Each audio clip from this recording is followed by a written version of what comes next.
తర్వాత 55వ లేఖ మరీ చిన్నది. చిరంజీవికి ఆశీస్సులు, మీ ఉత్తరం అందినది. మీకు 1982 ఏప్రిల్ లోపున దీర్ఘాయువైన సంతతి కలగగలదు.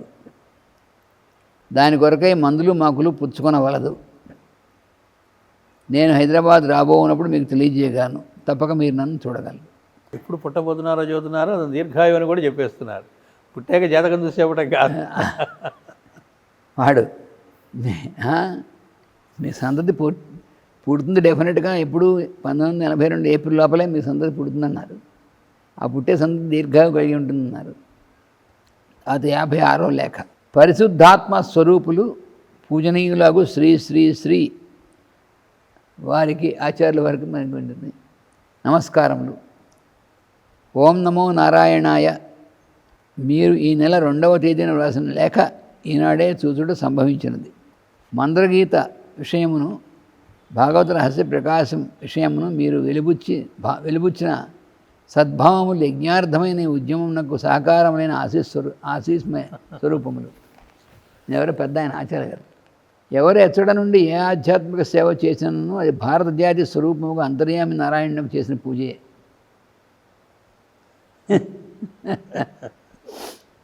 ఇందరము వేరువేరు ప్రదేశములందు చేస్తున్న ప్రయత్నములు ఏకమై అఖండత్వం నుండి కలిధ్వంసమునకు సమర్పణమగుటే నా సంకల్పము. దాని విషయమును మీరు చేస్తున్న కార్యనిర్వహణము నాకు సంతోషం చేకూర్చినది. భాగవత రహస్య ప్రకాశం 5వ సంపుటం వెలువడినది. మిగిలిన సంపుటములు వెలువడినప్పుడల్లా మీకు తెలియజేయుటకై మీ అడ్రస్ను కార్యకర్తలకు అందజేస్తున్నాను.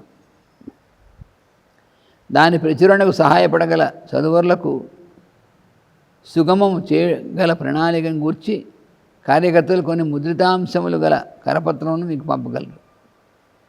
5వ సంపుటంలో పోస్టులో పంపిన పోస్టేజ్ ఖర్చు మీకు వ్యర్థమగును. కనుక ఎవరికైనా అందజేయగల అవకాశం ఉన్నచో తెలుపుడు. సాధ్యం కానిచో పోస్టులో పంపమనచో పంపెదరు. 57వ లేఖ. మీ ఉత్తరం బలానా వారికి ఆశీస్సులు, శ్రీ వారికి ఆశీస్సులు. మీ ఉత్తరం విశాఖపట్నం నుండి రాగా ఇప్పుడే చూశాను. మాస్టర్ సివివి గురించి మీరు ఏ విధమైన ఫలితాలు ఆశించి ప్రేయర్ చేసి చూసిరో నాకు తెలియదు. నేను కానీ నన్ను అనుసరించువారు కానీ ఏ విధమైన ఫలితములు, అనుభవములు, ప్రయోగములు ఆశించి సాధన చేయవారం కాము. కనుక మీరు కోరిన ఫలితము గురించి మేము బాధ్యులం కాము. అనుభూతులు అనే విషయము మేము నమ్మిన అంశము కూడా కాదు. కనుక మీకు అటువేవీ కలగలేదు, కలగవు. మేము ఎరిగినది ఒకటే విషయం. మా ద్వారా 10 మందికి బాధా నివారణం జరుగుతున్నది. మాకు బాధలేమీ లేవు. ఈ 2 విషయములకు మాస్టర్ గారే బాధ్యులు. సింపుల్ అండ్ స్ట్రైట్ అంతే. మా ద్వారా 10 మందికి బాధా నివారణం జరుగుతున్నది. మాకు బాధలేమీ లేవు. ఈ 2 విషయములు మాకు మాస్టరే బాధ్యులు. మాస్టర్ సివి గారి జీవితమును గూర్చి నాడీ గ్రంథము చూడడంలో నాకు నమ్మకం లేదు. ఆయన జీవితాన్ని గురించి మనం నాడీ గ్రంథం చూడడం అసలు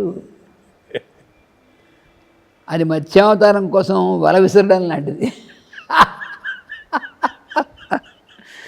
ఏ ఎగ్జాంపుల్ అది సివి గారి గురించి టేబుల్ పెట్టి కొలవడానికి అసలు ఆయన గురించి నాడీ గ్రంథంలో మనం చూడడం ఏంటిది? అది మత్స్యావతారం కోసం వరవించడం లాంటిది. గురువులకు, అవతారమూర్తులకు తాటాకులు కట్టడం మాకు నచ్చిన పని కాదు. అంటే తాళపత్రాల కింద చదవడం, తాటకులు కట్టడం అన్నారు. కనుక దాన్ని నమ్మిన వారు ఎవరైనా ఉంటే ఆ విషయం వారి దగ్గర తెలుసుకోగలరు.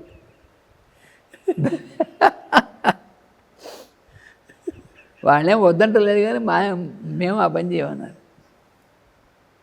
మాస్టర్ గారిని గురించి గ్రంథాలు చదవడం, వారి డైరీలు ఎక్కడ ఉన్నాయో పరిశోధన చేయడం మీద కూడా మాకు నమ్మకం లేదు. వారిని హృదయంలో ధ్యానం చేయడం ఒక్కటే మేము ఎరిగిన విషయం. అది మీకేమైనా పనికొస్తే మీరు కూడా అవలంబింపవచ్చును. నాకు తెలిసింది ఏది అడిగినా ఎప్పుడైనా సరే వివరించగలను.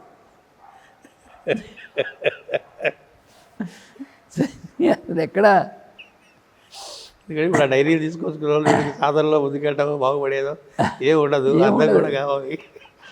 మాస్టర్ గారు డైరీస్ మా దగ్గర ఉన్నాయని చెప్పుకోవడం తప్ప అవి దేనికోసం అసలు.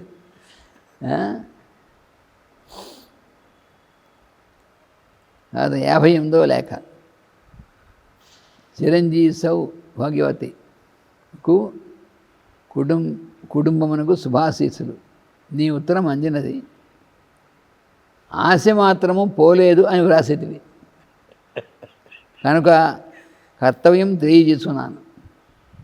ప్రతిదినము ఉదయం 6 గంటలకు సాయంకాలం 6 గంటలకు కాళ్ళు కడుక్కొని ఒక అగరత్తు వెలిగించి కన్నులు మూసుకొని కూర్చుని నీ భర్తను హృదయమును ధ్యానిస్తూ నమస్కారం మాస్టర్ సివివి అనే మంత్రము 3 సార్లు ఉచ్చరించు. అటుపైన భక్తితో 10 నిమిషములు కన్నులు మూసుకొని ఓం అనే అక్షరమును హృదయమును ధ్యానం చేయవలను. నా ఆశీస్సులు కూడా నీకు తోడ్పడను. 3 మాసముల తర్వాత నీ పరిస్థితులు తెలియజేయవలను. రైట్. ఏం చేయాలో చెప్పేశారు. 59వ లేఖ. చిరంజీవి పుణ్యశాలికు అంటే ఎవరు పేర్లు ఇందులో రాయకూడదుగా రాయలేదు, ఎందుకని అక్కడ మధ్యలో డాష్ వదిలేస్తారు.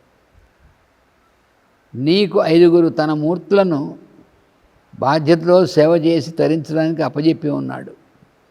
ఎవరు? నీ ఇష్టదైవం. దానికి తగిన క్షేమ స్థైర్య ఆరోగ్యాలు చిత్తశాంతి ప్రసాదించడం అతందే భారం. ఈ ఒక్క మాట మీద నమ్మకం కుదిరిన కొద్దీ నీ జీవిత మార్గం సుగమం కాగలదు. మనశ్శాంతికి పూజా విధానాల తీవ్రతకు ఏమీ సంబంధం లేదు. ఇది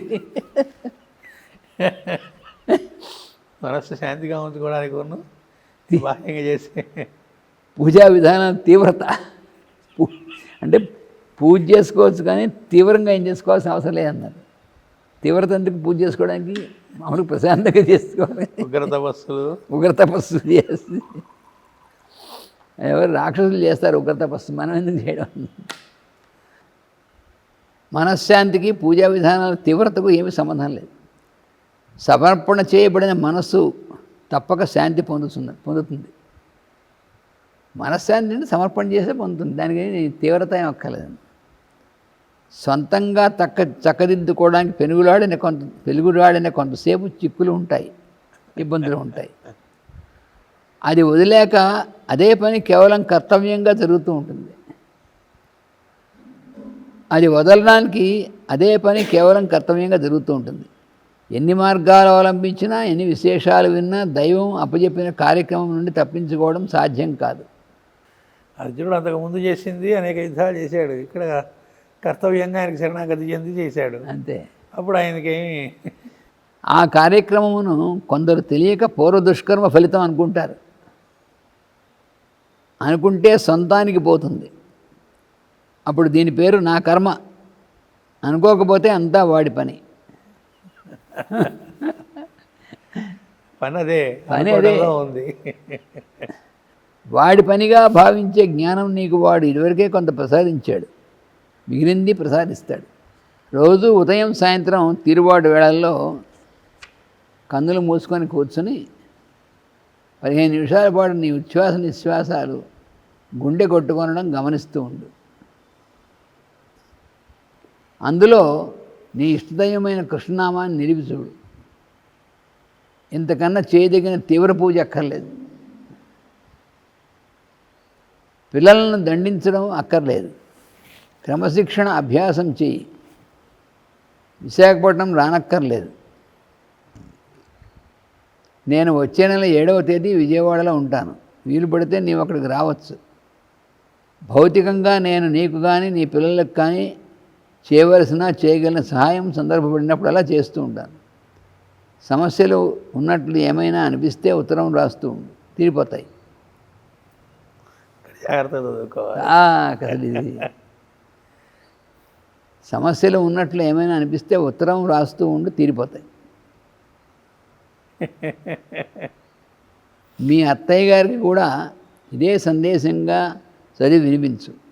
తప్పక ఆమెకు మనశ్శాంతి లభిస్తుంది. భాగవత ప్రకాశం తరచూ చదువుకుంటూ ఉండు. మంత్రజాలం చదివితినని రాశావు. దాని తర్వాత చదవదగిన పుస్తకం పంపుతున్నాను, పురుషమేధం. అది శ్రీకృష్ణ ధ్యానానికి సహాయపడుతుంది. అంతేకాదు, తన బాధ్యతను ఏ విధమైన అనుభూతితో నెరవేర్చి కృష్ణుడు జగత్ కళ్యాణం ప్రసాదించాడో తెలుస్తుంది. పెద్దవాళ్ళు కూడా మనం పడ్డ బాధలకు 1000 రెట్లు పడ్డారు, కానీ వాళ్ళు పడలేదు. నువ్వు కూడా పడరాదు కనుక ఈ పుస్తకం చదువుకో. 60వ లేఖ. ఆశీస్సులు. నీవు 2/10/79 రాసిన ఉత్తరం అందినది. ఆమెకి వాళ్ళకి ఎవరికో అనారోగ్యం ఉన్నట్టుంది, అందుకని వాళ్ళకి తగ్గి బాగా కులాసాగా ఉండి ఇంటికి చేరగానే ఉత్తరం రాయి. కంగారు పడవలసింది ఏదీ లేదు. ఇక్కడంతా కులాసాగా ఉన్నారు. మృత్యువుని గురించి నీవు ఈ నడుమనే పొందిన అనుభవం కారణంగా మనస్సు భయాందోళన చెంది ఉండడం జరిగింది. దానికి అకాలం అనేది ఎప్పుడూ ఉండదు. ప్రకృతి కూడా భగవంతునితో పాటు శాశ్వతమైనది కనుక కాల నిర్ణయము అకాల నిర్ణయము రెండునూ ఉండవు. ప్రకృతి పురుషుడు కలిసి వేరుగా మనస్సు ఏర్పడిన వెనుకనే కాలము అనే ఒక కొలత ఏర్పడుతుంది. సంగీత శాస్త్రకారుడు పాటకి తాళం సొంతంగా ఎలా నిర్ణయించుకుంటాడో అలాగే మనస్సు కూడా ఆద్యంతాలు నిర్ణయించుకుంటుంది. వాటి మధ్యన్న దాన్ని కాలము అని అభిప్రాయపడతారు. దీన్ని ఏ విధంగా విభజించుకుంటే ఆ విధంగా విభాగములు చెందుతుంది. దేహం కట్టుకుండం మనం కోరడం వల్ల కలుగుతుంది.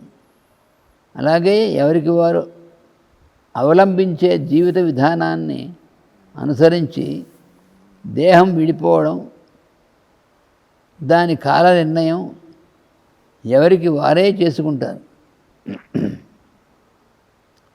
అవలంబించిన పద్ధతులకి దానికి సంబంధం ఉన్నదని తెలియక అకాలంగా మృత్యువు వస్తుందని భావిస్తారు.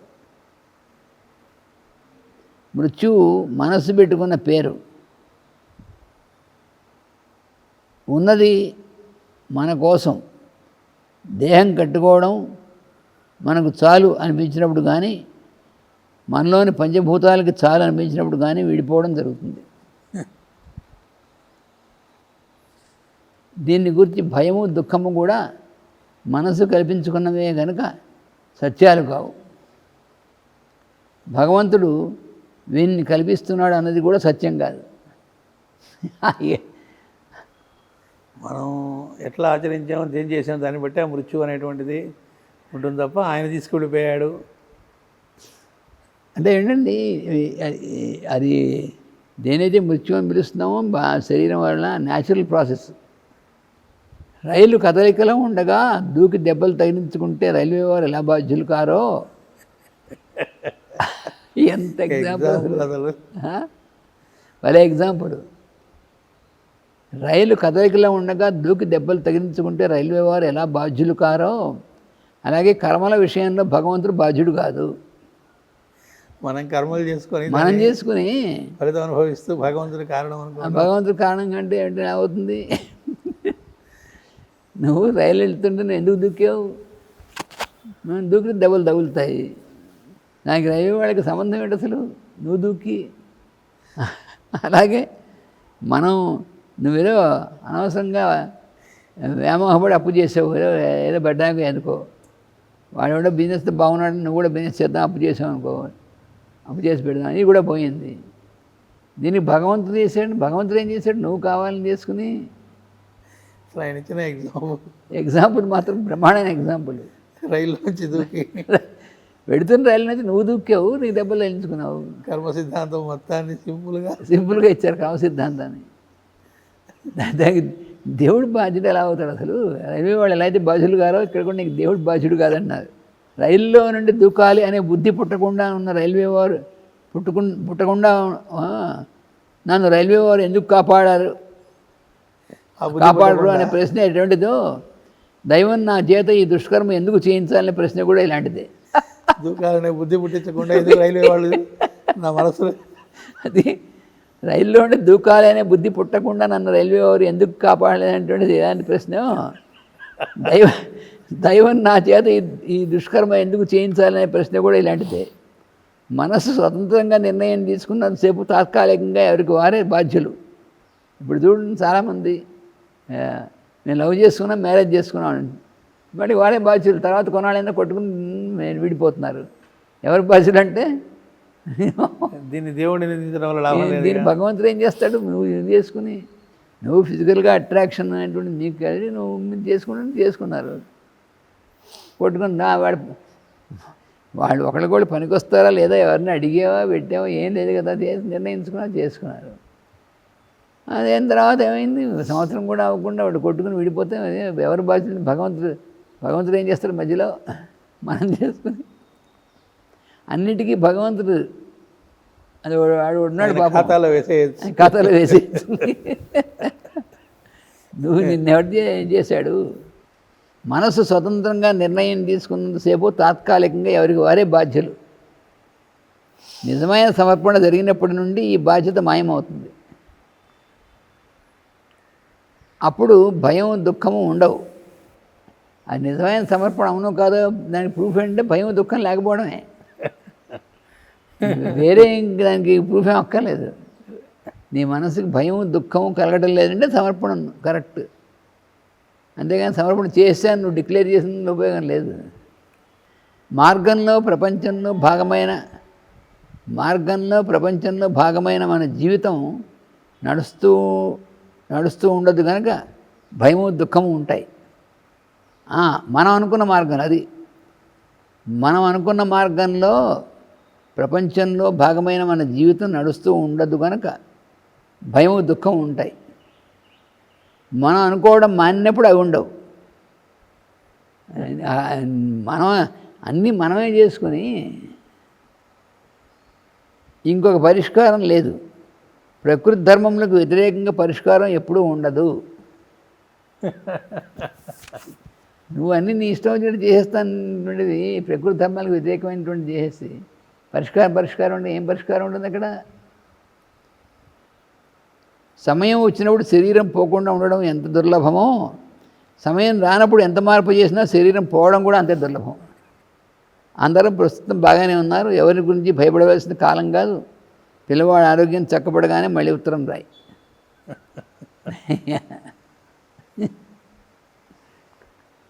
అంటే శాశ్వత సత్యాలని జీవితంలో డైరెక్ట్గా అప్లై చేసుకోవడం ఎలాగనేటువంటిది ఆయన లెక్కలో ఉన్నటువంటిది. దానికి పెద్దగా గ్రంథాలు పెద్ద సిద్ధాంతాలు ఏం అక్క రాద్ధాంతాలు. సింపుల్ శాశ్వత సత్యాలను దాన్ని ఎలా అప్లై చేసుకోవాలి.